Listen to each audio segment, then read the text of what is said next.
We gift them some dollars. Children from 3 years old onwards. And we get the children to go to the villages, to go to all the You merchants. tell them what is Bitcoin and how it Oh, works. it's easy. I mean, just take open your phone, download this wallet. My relationship with my country and Ireland, I would be more proud if Ireland adopted Bitcoin as a backing of their currency. Hello everyone, so I was in ETH India. It's Asia's biggest hackathon for blockchain developers, where I met Graham. He have a wide knowledge about cryptocurrencies and blockchain. So in this video, we discuss future of Bitcoin, blockchain and CBDC. So check out this full video. Hey, Graham. Hi, Dheeraj. All Namaste. fine. Namaste. So you are in ETH India. So how was your response? Like what you feel about ETH India? And I think you went with so many hackathons all around the globe. So what was your experience? Tell me. Yeah, I don't really have an opinion on ETH India, but I have a strong opinion on India, Okay. which is that I think it has a very, very central part to play in the adoption of cryptocurrency in the future. I know this because it's a country that needs this. It's not like my country in Ireland or Western Europe, where people, they want crypto, but they don't really need it.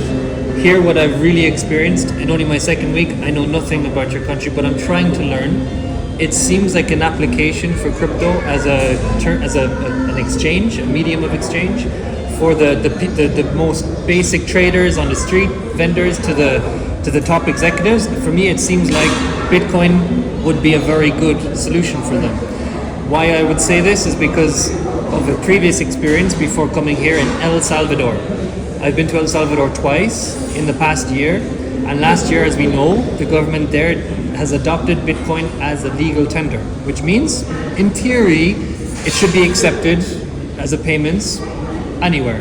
Now, it's not really like that because it's only 1 year, so it takes a lot of time for adoption, as you know. But I think something like that could be very interesting. We talked a minute ago, Dheeraj, about education and the importance of it. A hackathon is really like an accelerated venue or hub for learning. So if we form a team, maybe I have one skill, you have one skill, we're just transferring skills. And we both leave, whether we're together or whether apart, back to Ireland and in India. We Transfer technology. Stronger, yeah. Mindset, technology. Completely. And all. Yeah. So the more of these hackathons that happen here in India, it's going to have a better impact long term. Not only conferences and hackathons, I think like we were talking earlier as well about media, the importance of journalism, education in schools, programs, because we're really talking about the next generation. Our generation, we're not lost, but we're settled. And it's very hard to change people's mind when they get to a certain age. So we focus on the opposite. We go to schools in El Salvador, for example, and we teach the children, and then we gift children some using Bitcoin Lightning because it's a very fast, cheap wallet. We gift them some dollars. Children from 3 years old onwards, and we get the children to go to the villages, to go to all the You merchants. tell them like what is Bitcoin and how it Oh, works. it's easy. I mean, just take open your phone, download this wallet. A big wallet that's used in El Salvador is Bitcoin Beach. Okay, but any wallet. Okay, here's a gift of some money. Go and buy some cleaning supplies for the school. This was a challenge. So they had to go and survive on Bitcoin in a village that no one accepted Bitcoin. That's amazing, man. And then they changed everyone's mind. And now there's 2 stores that accept Bitcoin. That's amazing. Indian government should try this. No, not the government. Why? We don't need the government to try this. This Okay, this so just we takes can- us. yeah. Yeah. It's decentralized and we can do it. Anyone can do this. This is the thing. If we wait for the government to do this, they're going to come with a CBDC and they're going to try and get this as the adoption. Right. They already have that. That's already here. We can't stop it. But the only thing we can give people is a choice. You have an option. If you want to use the CBDC for some of your expenses, use it. It might be convenient for e-rupee. But if you want to use Bitcoin or Ethereum or any other types of cryptocurrency for other types of transactions or savings, that's another option. And people have choice. And that's all that's important. And what I would like to get back from India is to learn more from your culture because it's a fascinating place. So many people, and you're so close to the rest of Asia. Like, this is really the future, actually. So Graham, tell me, like, you heard news about El Salvador is accepting Bitcoin as a legal tender. So do you think Indian government will same do the thing that El Salvador do? Actually, I don't think the Indian government are ready at this point in time in history to decentralize themselves, right? They are an authority right now, and there's no authority going to replace them to issue the CBDC. So I think for now they're going to do the CBDC backed by the national bank or whatever you have here, and that's a relationship that gives them more control. Bitcoin is something that decentralizes, so not every government right now in 2022 is going to be willing to take such a leap from centralized model to decentralized model. I don't see India adopting Bitcoin as legal tender today, and maybe not for a very long time. El Salvador are the first country, okay. It's important to know the context of where they're geographically based in Central America. What happened to basically every Central America or South American country? They got dominated by the United States, by North America. So there's an ongoing trade war between Central America and North America. For example, there are sanctions placed against Cuba from the US. These are lasting for the last 50 years, which means that Cuba are locked out of the financial system. El Salvador and Venezuela and the likes of these other Central American countries are also sanctioned by the US because they can't install their government there. They can't install their puppet. So when these countries won't do what they want, then they put sanctions on them. Another example is Russia. They place sanctions on Russia right now.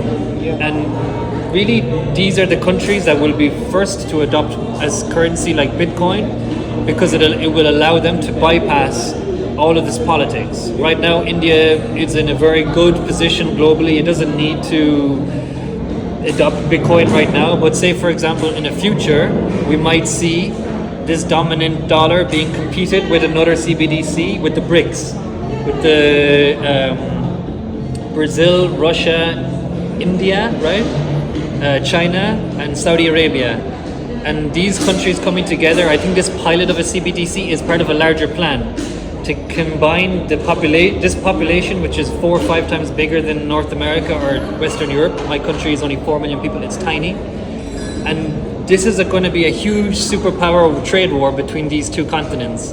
Bitcoin is going to be the only answer to get out of this war, because peace is a better, for finance, for social stability, for intellectual stability, for spiritualism, peace is always the answer and love is always the answer. So this CBDC war between all these countries, it's not going to be good for the common person. I heard like India is the first country to accept CBDC as a digital payment, and all the countries are like struggling to launch their own digital currency. So I'm proud to hear that India is the first country to launch the digital rupee. And what are your views about it? I think for me, in my relationship with my country in Ireland, I would be more proud if Ireland adopted Bitcoin as a backing of their currency. But right now for Ireland we have the euro, so we're under the European Central Bank, which is based in Germany, and we lost our financial sovereignty in the year 2000 when we went from the Irish pound to the euro. Okay. So we don't even have we don't have our own currency, we have no sovereignty.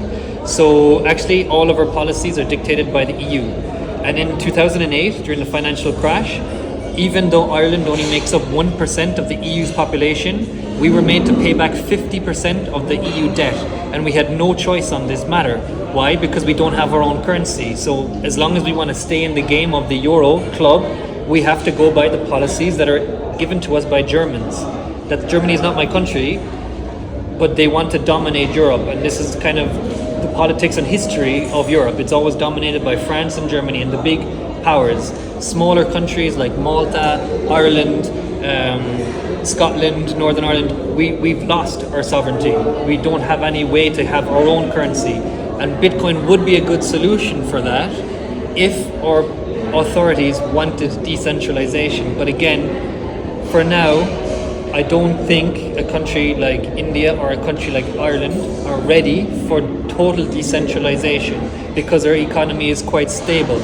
For countries where it's not stable, that's really where Bitcoin can have a massive impact on bringing people above the level of poverty, allowing them to have sovereignty over their own money. And for example, El Salvador, actually it's the largest diaspora in America. So they have so many people emigrate to America. So they use Bitcoin to send money back and forth. That's maybe one use case. I don't know that it's going to succeed, Bitcoin in El Salvador, because it's still only 1 year that it's been there. This is the future actually, yeah. Thank you, Graham. Thank you, Dheeraj. Yeah. Nice to talk to you.